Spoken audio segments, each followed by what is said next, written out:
Hola a todos, soy José Luis y esto es un nuevo vídeo producido por Quien Aporta Valor, la web en donde encontrarás contenido sobre diversas áreas de la empresa. En la web podrás encontrar contenido en formato blog, podcast y vídeo. ¿Hoy de qué vamos a hablar? Hoy vamos a hablar del balance de situación. El balance de situación es una de las componentes de los estados financieros que normalmente nos encontramos todos los años en el informe anual de las empresas. Los estados financieros de una empresa reflejan lo acontecido durante el año en la empresa. Y solo por recordar rápidamente lo compone el balance de situación, la cuenta de resultados, cuenta de pérdidas y ganancias, el flujo de efectivo, el estado de evolución del patrimonio neto, de evolución de los fondos propios y la memoria. Ahora nos vamos a centrar en el balance de situación. El balance de situación tiene dos partes, básicamente. Luca Pacioli, el precursor de la contabilidad, de la partida doble, contabilidad, estamos hablando siempre de dos partes. Cada vez que hagamos algo está la parte de la inversión y la parte de la financiación. Dentro del balance de situación, el activo es en qué invertimos, la izquierda, y el pasivo es cómo nos financiamos, la parte de la derecha. Dentro del activo lo dividimos en dos grandes áreas. El activo no corriente o activo fijo, el activo a largo plazo, la inversión a largo plazo y el activo corriente a corto plazo. El largo y el corto plazo lo dividimos en más de un año, menos de un año. ¿Vale? Dentro del pasivo, de las fuentes de financiación, tenemos el patrimonio neto, la inversión propia, los fondos propios, la inversión, lo que ponen los dueños de la empresa, los accionistas de la empresa, el pasivo no corriente, que es la financiación a largo plazo, aquí igual que el activo estamos hablando a más de un año, y el pasivo corriente a menos de un año. Vale, estas son las las cinco grandes masas patrimoniales de un balance de situación. No es muy complicado, como veis. Tener esto en la cabeza es fundamental para saber cómo se comporta una empresa desde un punto de vista de contabilidad, que viene a ser la contabilidad, a mí me gusta llamarlo el lenguaje de la empresa, el idioma de la empresa. No tenemos que ser filólogos en español, ni expertos en filología inglesa para saber hablar en inglés. Pero sí que tenemos que saber hablar en inglés si queremos comunicarnos en ese idioma con otras personas. Vamos a ver cada una de las masas patrimoniales del balance, de las masas. El inmovilizado, el activo no corriente, el que hemos llamado, antiguamente se llamaba activo fijo, está formado por las áreas que estamos comentando ahora. El inmovilizado intangible. El inmovilizado intangible se refiere a, como bien dice su nombre, al no tangible, es decir, a la propiedad intelectual, a las patentes. Está relacionado con el conocimiento un poco de la empresa. No todo el conocimiento intangible de la empresa se refleja en este epígrafe. Todo lo que es la cultura empresarial, la forma de hacer, etcétera, es un valor que tiene la empresa, pero que no está reflejado en esta partida contable. Aquí se reflejan algunas pocas cosas que tienen un coste, es decir, inscribir una patente tiene un coste, pero cuánto vale esa patente no lo podremos saber hasta que no valoramos en el flujo de caja que es capaz de darnos. Una marca. Las marcas, aquí encontraremos dentro del inmovilizado intangible lo que nos ha costado la marca, pero nunca vamos a ver el valor que puede suponer, por ejemplo, para Nike su marca o para Coca-Cola. No está en su balance eso. Tenemos que tener en claro eso cuando hablamos de inmovilizado intangible, sino que nos ha costado determinadas actividades como patentes, como inscribirnos en algún registro, etcétera, o como la investigación, etcétera, costes tangibles asociados a un valor intangible. Pero todo ese valor intangible que nos genera nuestro negocio a lo largo de hacer bien las cosas no está reflejado aquí. El inmovilizado material es todo aquel inmovilizado fijo, asociado a edificios, a terrenos, todo aquella parte que nos está dando como a la hora de considerarlo un uso, vamos a usar de ello a lo largo de mucho tiempo. Cuando estamos hablando aquí de inmovilizado material, estamos hablando del inmovilizado, pues eso, de edificios, etcétera, asociado a nuestra inversión, que hemos invertido en ello. Podemos tener unas oficinas que no sean nuestras si estemos pagando un alquiler, entonces no estaría reflejado aquí. Las inversiones mobiliarias están más asociadas a pues, mesas, ordenadores, es como un activo fijo, pero no tan fijo, por decir una forma, ¿no? No es tan sólido, no es un edificio, no es un terreno, no es algo que tiene una vida útil de varias decenas de años. Estamos hablando, por ejemplo, de un ordenador que le estamos considerando una vida útil de 5 años, por ejemplo, ¿no? O una mesa, o unas sillas, o los armarios para guardar determinadas cosas. Luego tenemos ya, estos son las inversiones más materiales. Luego tenemos las inversiones financieras, que podrían ser inversiones que nosotros realizamos en empresas del grupo y asociadas a largo plazo. Estamos hablando desde un punto de vista individual, porque cuando son empresas del grupo y por el proceso de consolidación, este epígrafe desaparece. Pero a efectos individuales dividimos entre inversiones financieras asociadas a, hablamos en el perímetro de consolidación cuando una empresa es grupo, e inversiones financieras asociadas a algo que no sea grupo, o inversiones financieras no asociadas a propiedad de un activo, sino a deuda, ¿no? A préstamos que hayamos podido realizar a terceros. Estamos hablando de a largo plazo, es decir, estamos hablando de posiciones a más de un año. Y luego también podemos tener activos con el Estado, con la autoridad fiscal, porque son cuentas a cobrar que tenemos en el sentido de que son impuestos que no hemos pagado y no hemos satisfecho porque las diferimos en el tiempo. Y si es más de un año, se convierten, en este caso, a largo plazo, ¿no? Deducciones que podemos aplicarnos, etcétera, deducciones a largo plazo, ¿no? Son como unas cuentas a cobrar que tenemos nosotros como deducciones que podemos aplicar al impuesto, por eso es un activo. Cuando estamos hablando de pasivo es impuestos que diferimos. Aquí son deducciones o algo que aprovechamos a largo plazo. Entonces, ya hemos visto la parte del largo plazo. Ahora vamos a ver el corto plazo. Dentro del corto plazo tenemos las existencias, cuando somos una empresa que se dedica a compraventa de bienes, pues tenemos existencias, ya sean porque sean productos terminados que nosotros compramos y luego vendemos y tenemos un stock, o ya sea porque seamos fabricantes y tenemos las materias primas, los productos semi-elaborados y los productos terminados. Entonces ahí tendríamos tres tipos de existencias. Pero si somos una empresa comercial tipo el Corte Inglés que compra bienes y luego los vende, pues tenemos unas existencias muy relevantes. Si nuestra actividad es de servicios, este epígrafe apenas existirá o no existirá. Deudores comerciales son las cuentas a cobrar, cuando nosotros diferimos el cobro, cuando no cobramos al contado, cuando prestamos un servicio o vendemos un bien y no cobramos en ese mismo momento, sino cobramos a 30 días, 60 días, etc. Están por los clientes por ventas y prestaciones de servicios. Luego hay una muy particular que son los accionistas por desembolsos exigidos, es decir, accionistas que todavía no han desembolsado el capital, pero que lo van a desembolsar a corto plazo, pues es un tema temporal, esto es marginal. Aquí lo relevante son los clientes por ventas y prestaciones de servicios y los deudores cuando estamos hablando de otro tipo de cuentas a cobrar no relacionadas con nuestra actividad principal. Entonces suelen estar aquí en esta parte. Luego, por otro lado, igual que tenemos las inversiones en empresas del grupo e inversiones financieras a largo plazo, tenemos su correspondencia a corto plazo, cuando son inversiones a menos de un año. En este caso, pues a lo mejor estamos viendo, por ejemplo, la parte, si tenemos un préstamo, pues la parte que vence en el año que viene es una parte a corto. Es una parte, tenemos que diferenciar entre la parte a más de un año y la parte a un año. Si tenemos inversiones puestas a la venta, etcétera, pues las ponemos aquí porque en el año esperamos cobrar, es decir, vender, ¿no?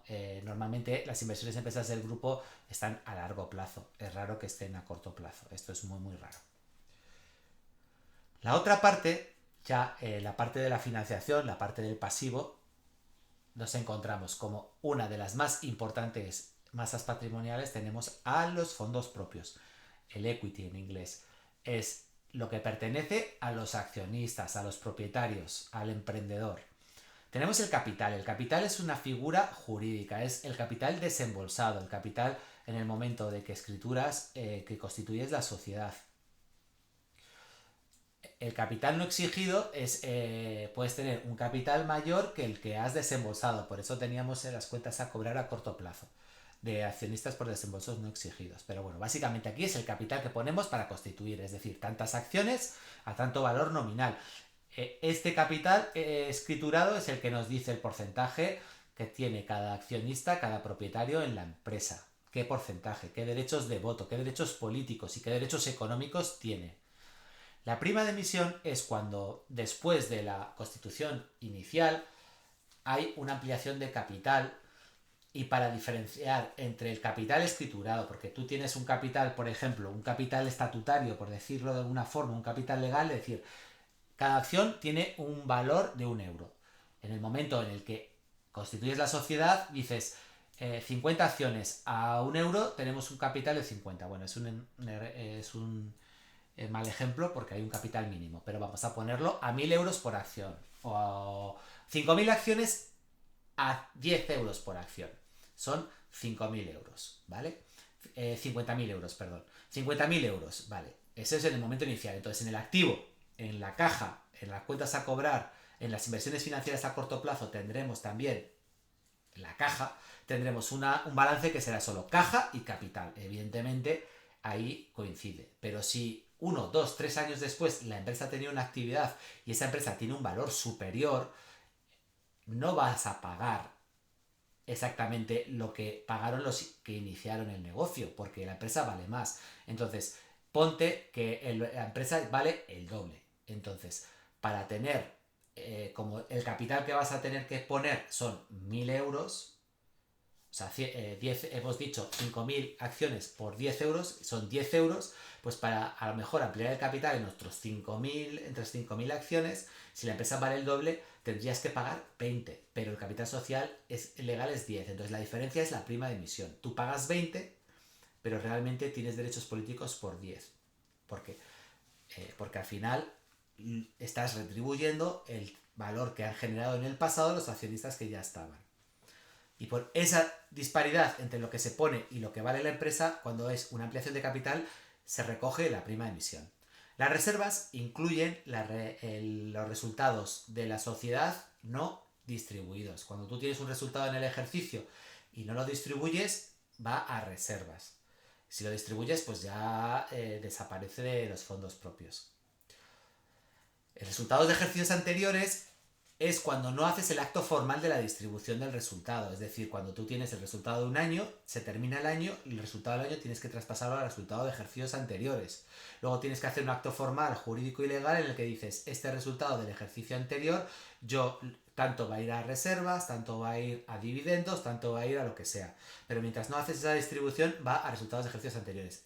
En el fondo, lo mismo que unas reservas. Es resultado no distribuido. Solo que no ha pasado por el acta, por la asamblea de accionistas en la que se distribuye ese resultado. Otras aportaciones de socios son otras aportaciones que no están recogidas como capital, pero que han hecho los socios. Pues a lo mejor para unas necesidades puntuales de liquidez, los socios a lo mejor en empresas, esto suele pasar más en empresas pequeñas, en pymes, deciden poner un dinero sin formalizar un préstamo, sin formalizar una ampliación de capital, porque es una necesidad muy puntual. Entonces viene recogida ahí. A lo mejor la empresa recibe un cobro de una cuenta a cobrar y repaga esa aportación del socio y entonces es como un movimiento más rápido, automático, contable, sin tener que pasar por el movimiento jurídico y las formalidades en cuanto a te da esa flexibilidad que no te da el tener que pasar por un notario, etcétera, ¿no? Resultado del ejercicio es el resultado que se va generando en ese ejercicio, que puede ser positivo o negativo, evidente, igual que los resultados de ejercicios anteriores.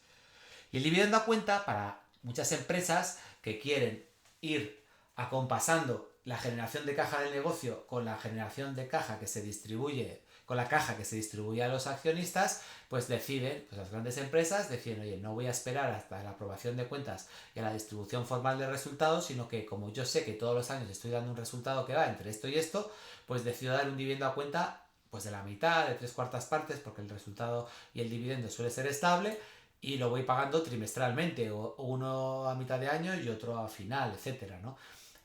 Para que bueno, pues se acompase el flujo de caja con la generación de resultado. Luego, por otro lado, tenemos las deudas a largo plazo, la financiación a largo plazo. Hay parte que es financiación pura y dura, que son las deudas a largo plazo, que pueden ser financiación con entidades de crédito, financiación pura y dura, financiación por arrendamiento financiero. El arrendamiento financiero es como cuando utilizas esa figura financiera para la adquisición de activos. Entonces, tú no compras un coche, no compras un edificio, sino que haces un contrato de arrendamiento financiero en la que incluyes el activo y la financiación asociada. ¿Cuál es la ventaja con respecto a un alquiler? Que tú tienes la capacidad de convertir ese activo en propio al finalizar el periodo del contrato, porque se suele establecer un valor residual, un valor de ejercer la opción de compra. Entonces tienes el activo y la financiación bajo ese concepto. ¿Cuál es la ventaja del que te financia? Que si tú no pagas no tiene que ir contra la empresa ni tener que realizar ninguna actividad de ir contra tu empresa, tratar de que haya una liquidación, etcétera, sino que ese activo que en ese momento es todavía suyo, va a la empresa, quita ese activo y te lo quita y se lo lleva. Y si es una máquina, es una máquina, si es un coche, porque no has pagado y ese coche es suyo, ¿no? Hasta el momento en que ejerces la opción de compra. Nos hemos pasado a las provisiones a largo plazo, lo voy a dejar para más adelante, porque no es financiación como tal, es más una figura contable para reflejar una contingencia. Luego tenemos las deudas con empresas de grupo y asociadas a largo plazo. Se diferencian del resto de deudas porque son operaciones vinculadas. Operaciones vinculadas es con empresas en las que tienes una posición de poder o una posición de influencia. ¿Y qué pasa? Que normalmente cuando tú puedes influenciar en la otra parte hay que diferenciarlo y tenerlo muy en cuenta, porque esa capacidad de influencia puede hacerte cometer determinados y tomar decisiones que los terceros que ven este balance quieren saberlo. Por eso se llaman operaciones vinculadas, porque no son independientes. Los pasivos por impuestos diferidos, igual que hemos hablado con los activos por impuestos diferidos a largo y a corto plazo, es una figura que la podemos tener tanto a largo como a corto, y tanto activos por impuestos diferidos,